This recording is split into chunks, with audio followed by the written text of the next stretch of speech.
Assalamualaikum warahmatullahi wabarakatuh. Perkenalkan, nama saya Rizky Ramadan dengan NRPC 1200056. Di sini saya akan membagikan video mengenai skema latar belakang untuk memenuhi tugas mata kuliah Bahasa Indonesia. Yuk disimak.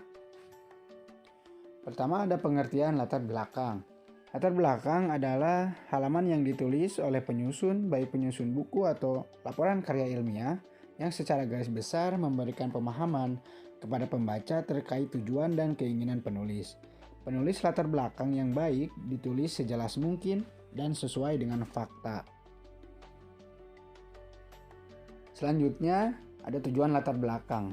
Tujuan latar belakang adalah untuk menyajikan atau membahas suatu informasi yang berkaitan dengan sebuah topik, dan latar belakang memiliki peranan penting untuk menyampaikan masalah secara tertulis, karena skema penulisannya bisa dibuat dengan detail.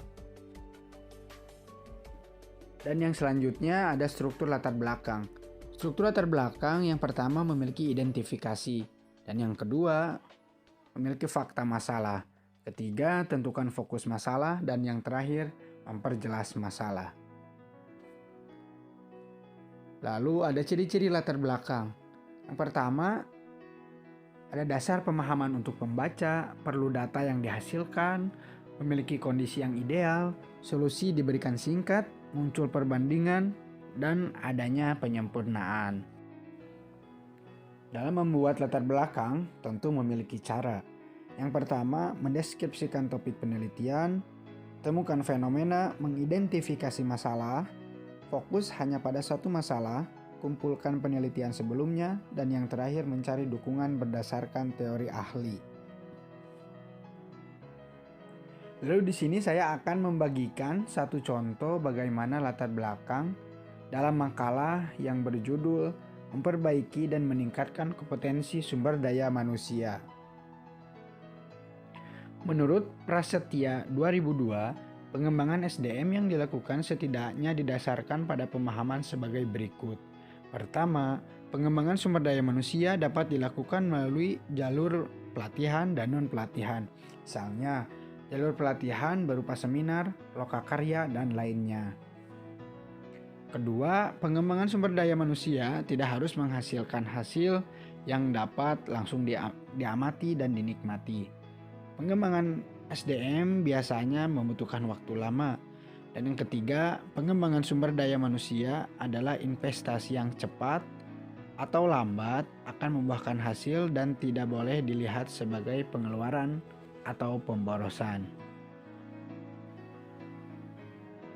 Sejalan dengan kebutuhan persaingan bisnis global, khususnya dalam pengelolaan sumber daya manusia, tren saat ini menunjukkan bahwa apabila pegawai memiliki kapabilitas yang handal di bidangnya masing-masing, maka kinerja pegawai dapat mencapai yang terbaik. Kehandalan kapabilitas sumber daya manusia yang sebenarnya dapat dibentuk, dan pembentukannya sangat dipengaruhi oleh kemampuan organisasi dalam mengelola anggotanya sebagai individu. Pertama, kemampuan mencapai tujuan. Dan yang kedua, kemampuan memecahkan masalah. Yang ketiga, kemampuan interaksi teman sebaya. Dan yang terakhir, kemampuan kerja tim. Oleh karena itu, sinergi kapabilitas masing-masing individu secara simultan akan mengoptimalkan kinerja organisasi secara keseluruhan. Terakhir, peran kapabilitas sumber daya manusia dapat menentukan kemajuan organisasi dalam menghadapi berbagai perubahan. Apa sebenarnya esensi dari kompetensi? Mengapa kita perlu mengembangkan sumber daya manusia berdasarkan kompetensi? Bagaimana organisasi mempersiapkan kapabilitas sumber daya manusia? Apa kompetensi masa depan yang dibutuhkan? Tulisan ini berusaha untuk mengupas masalah tersebut. Sekian dan terima kasih.